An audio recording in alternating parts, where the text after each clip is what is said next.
Mbote bandeko, bisika soboko landa biso, bouti ko mona université ya Mbujimai. Bandeko, eza ndoto te, eza photo montage te, eza lipe vidéo monté te, eza lipe vidéo générée par UAT. Yango wana bomoni université ya Mbujimai. Poko se rappeler qu'il y a une interview moko boy nanga salaka, nanga lobaka ki ba détourner mbongo ya université wana. Yango asimbi minduki. Siko awa université tonga mindeko nanga.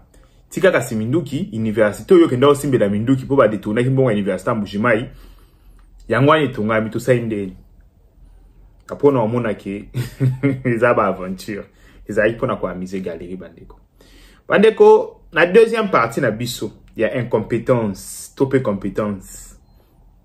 Pour moi, misal les salama, malgré qu'ils soient qui tombent, ils ont qui moi ba retard, banzele les otongama, ba université, ba école, partout, hein, par-ci par-là, surtout ba Kinshasa, les lots, na s'assurer qu'ils sont déjà appelés Kinshasa na tout, na ceux qui banzele les otongama. Les gens m'ont dit côté banzela, en tout cas, tout au monde a changement. Il y a des routes secondaires, il y a ba avenues surtout, célèbre toye, bien zaka salité. Gambela, Bokassa, toutes ces avenues, en tout cas, Eza Kotongama. Il y a un grand projet où il est mis en place, Eza Kotongama, sans problème. Malgré qu'à la quinoise, vous voyez bien, donc, le lobatongi, lobi balali pongi, mais Eza Kotongama. C'est quelque chose qu'on n'a jamais vu pendant des années. Mais le plus c'est un problème n'a été. Le plus c'est un problème yake. Bandeko, infrastructure tozo tonga, pourquoi Eza Kozo retard? Pourquoi construction et infrastructure? Et ça, c'est ndenge to lingélité. Dès lors que tu remontes la journée, allez, lo bandeko. Bandeko, vous voyez que la fois passée, je t'ai venu ici. Na yako episode makambo Kinshasa Arena. Nabi, pourquoi Kinshasa Arena et loko ezaki kitoko we bandi vraiment un bon projet. Mais pourquoi kangamaki? Boyo kaka ministre a répondu ka ndenga monaka. Tomeli, a ebisa biso que la fin du mois oyo déjà makambo nyonso kozonga normal donc et bando ki na même rythme. Mais na elobeli ya ministre na yoka ki ataka ki problème ya hôtel ou ezali na centre financier. Arabi na hôtel wana comme le problème ezali que le gouvernement a reçoit 20%, l'entreprise qui construit à travers chaîne moko ya hôtel ba reçoit 80% ya ba part après misala. Donc gestion pendant 39 ans, maximum 40 ans. J'avais l'impression comme le monde était scandalisé dans les Kambouana. Bandeko, je vais vous dire quelque chose. Boyo Kanga très bien. Partout dans le monde, l'État a géré Kalissou sous bilo côté. L'État comment posséder gestion n'a privé. Surtout n'a privé qualifié. Dans le biboy, partout dans le monde, l'État gère Kalissou bilo côté. J'ai l'impression que terme wana topé, façon wana de faire, c'était nouveau pour le ministre Doudou Fouamba. Na profita ki na la kisabino. Mwanda bwa vidéo ya création. Boyo kabino mona mtu na bino, le loto mona ka Ethiopian Airlines, ezali l'entreprise aérienne, compagnie aérienne, ya munene en Afrique, azape classé na monde entier. Mais secret à Ethiopian Airlines ezalaka nini? Na expliqué monsieur Doudou Fouamba elo moko. Landa. Ah oui, d'accord. En fait, aussi, c'est aussi un problème, c'est que ça existe depuis plus longtemps que les autres. Depuis très longtemps. Et surtout, ça a été bien conçu, la vision qu'il y a. D'accord. Le capital est 100% État. D'accord. Donc, c'est vraiment le type qu'on ne souhaite pas, qu'on est en train de décrier. Mais ça marche. Parce qu'il y a un switch. Ce qui s'est passé, c'est que quand Haile Selassie a créé Ethiopian Airlines, il a confié à une compagnie aérienne américaine, Panam. Ah, oui, Panamère, à l'époque, ça n'existe plus. Voilà, ça n'existe plus. Oui. Ça fait faillite. Ah, alors que c'était une compagnie privée. Oui. Donc, qui ont géré Ethiopian Airlines sans aucune interférence de l'État. Et ça, c'est dur. Et ça, c'est très compliqué. Et la lucidité qu'ils ont, c'est que tous les régimes passent et ils ont respecté ce principe. Dans tous nos pays, on sait que un représentant de compagnie aérienne Ethiopian Airlines, on peut rien obtenir de lui comme faveur. Ok, bah, bien sûr que capital, ils ont qui coûte 100% gouvernemental, mais à céder gestion na compagnie aérienne américaine. Pour nani na céder qui gestion na compagnie américaine, parce qu'il y a des qui sont qui a ticket on a beaucoup à gouvernement éthiopien. Et vous allez poste politique déjà ya compagnie Ethiopian Airlines alingaka uta parti politique alingaka zala expert na ilo côté et lelo Ethiopian Airlines ngezala o ezate na peut-être so comprendre bandiko. Ça me rappelle na 2022 bato ya Milvest baye ko senga aéroport ya Njili balobi to sala contrat moko ke biso to tonga aéroport ya Njili to équipé yango na ba matériel dernier cri coût total 1 milliard. To ko récupérer yango. Je me rappelle balobaka 30 ans, to pe 25 ans.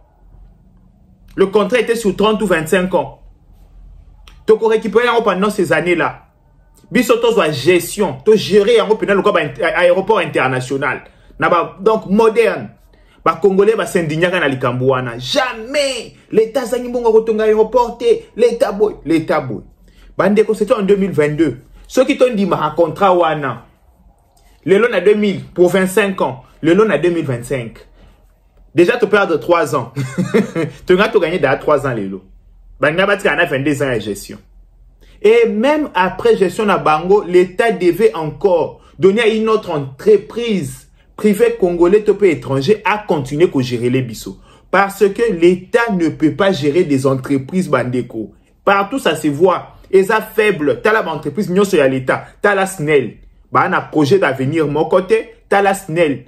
Ceux qui ont courant, bah, on a monopole total. Moyen où t'as changé compagnie et il y a électricité exatée. T'as la régie des eaux bandeko. Gérée par l'État. T'as la RVA. Bandeko. T'as la bah, entreprise tout y a l'État. Bah, Onatra. Mais ezali bah, entreprise moko et Koufa, talaba Transco, talaba Congo Airways. Kasi ba domaine wana. Pourquoi Congo Airways ezokweya, CAA ezokweya te? Beaucoup mi tout na question te que pourquoi babilo qualité ezokweya ba privé sans kokweya te? Bandeko, ata ba che gestion ya ndenge nini aussi longtemps ezali ba poste politique et kokweya kaka. Mais ce qui lilo ba zu Congo Airways ba pesi yango peut-être na batwa Air France ba gérer l'État a chaque munoko na été Air France na mbongo osala akoluka politique moko asomba deuxième avion asali mbongo aluki politique muso asombi troisième avion. Congo Airways c'est comme kutata na 10 avions. Partout dans le monde c'est comme ça la vision. Le Congolais to banganan. Tout le monde a le là tout est kimboka. Tandis que partout dans le monde na check quiconque na défi. Na check quiconque na défi. Bandeko le même projet Bayeli aéroport Njili. Basenga qui en 2022. Landali comme na lobo très bien. Basenga aéroport Njili en 2022 Toboyi. Bakeko senga aéroport ya Somalie Mogadiscio. Babi bope sa biso to tonga to récupérer là. Ba Somalia ba rebi papa. To zala rango ku tout bozo bosala. Tala aéroport à Somalie lelo. Ba ngoko tu pays moko amukie Somalie. Bako donc bazata na ba moyen te. Tala aéroport à Somalie, l'autre tala aéroport à Congo. Tala aéroport à Somalie, tala aéroport à Kinshasa. Bande qu'on aéroport à Kinshasa na auto mon scandale là koué kendara chaque jour. Avion à chef de l'État travaille licolo pendant des heures, tandis que ceux qui tout chaque politique wana lelo. Tous a déjà na infrastructure ya qualité. Tala tant de perdre licolo ko banga. Monsieur le Président, et là, on a senga yuzaki libéraliser ba secteur wana. Kende na ba type ya ba contrat wana. Oiza kote kambokati. Ça marche partout dans le monde. Et là, on a sol congolais. Mutu moko tako ya kozwa aéroport wana a kende nango. Libéraliser ba secteur wana nyonso. Bandeko. Partout eza kutuke. L'État ye moko atongi na mbongo na ye. Mais après si gestion d'entreprise moko bo étranger. Pour nanine, parce que tous on a la technologie, oui, bisomo ba congolais to yuko gérer la côté. Ça va nous aider à copier peu baninga. Likola ko banga na biso, yango zoti na biso to yende ko envier Éthiopie. Tandis que biso moko to koti ko sala yango na Congo. Mais toza ko préférer to yende ko envier na Éthiopie. Bandeko, na yoki kambo hôtel. Doudou Famba aleka s'indigner. Alobi hôtel bazo pesa yango ba étranger pour autant d'années pour na montant tel tant on a rendu ce dossier il a menti parce que l'État il devait juste donner mbongo ya kobanda misala et l'entreprise a financé la construction de l'hôtel Et d'ailleurs, bandi, on a appelé ça une question encore. Le grand hôtel, au Toubé, un grand hôtel. Et ça, il y a l'État. Vous voyez, ça contribuera ni n'abidja l'État. Et grand hôtel, n'est zawana. Réflexion, il y a déjà pour moi dans grand hôtel. Parce que l'autre bâtiment, on est tiré là, vide. À part côté, oyo, bâti qui, moussous.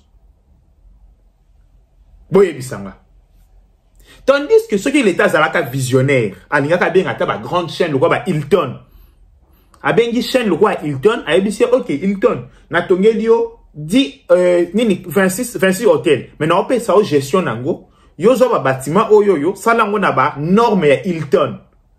Comme ça, tous à la moins 26 hôtels de luxe na Congo. Na ba norme ya Hilton hôtel. Hilton a là ba client, Hilton a là norme. Bandeko, c'est ça la tête. C'est ça, mouton fonctionnaire à Bongo. Mais yo lobi te, nga naza l'État. Nga moko na obanda isu ko perdre mbongo na caisse nanga. Na futa ka bato yo, na oza pena management ya okeluka ba cliente. Bandeko, même le transport en commun, Transco. Pourquoi c'est l'État qui doit sortir encore de l'argent que nous recevons dans bus? Transco yé moko ko bandate asala jumbongo wana, a futi ba travailler, na même bongo wana ka sombi ba bus mususu. To aza pour entretenir ba biso yakala. Bandeko, CAA kutu privé. CAA bazana bien ndenge moko na Congo Airways. Mais pourquoi ba avion Congo Airways ezo kufa azana ba pareil mais CAA aleki Congo Airways na ba pareil. Politique ya gestion. Et ça système to bandaki nango kala bandeko. Ba yebisi bino ke na mukili système comment changer, mais biso to lingo changer te. Ceux qui muto yeli bino vision wana, bomoni eloko là mutu moko archaïque quoi. Bomoni eloko biote. Komekate eza biloko à l'État. Na kosenga na gouvernement. Bo libéraliser ba secteur mususu. Bo bangate ba infrastructure eza na sol congolaise.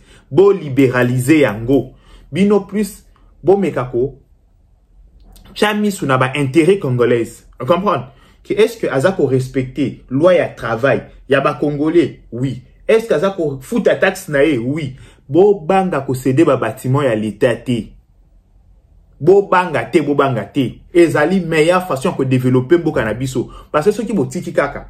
Ok, déjà ya Transco, a osala nommé na l'État. Déjà ya boy, aza nommé na l'État. Et comme ba poste politique, vision claire, y a entreprise ezali sous-souté. Même conseil d'administration politique, bandeko.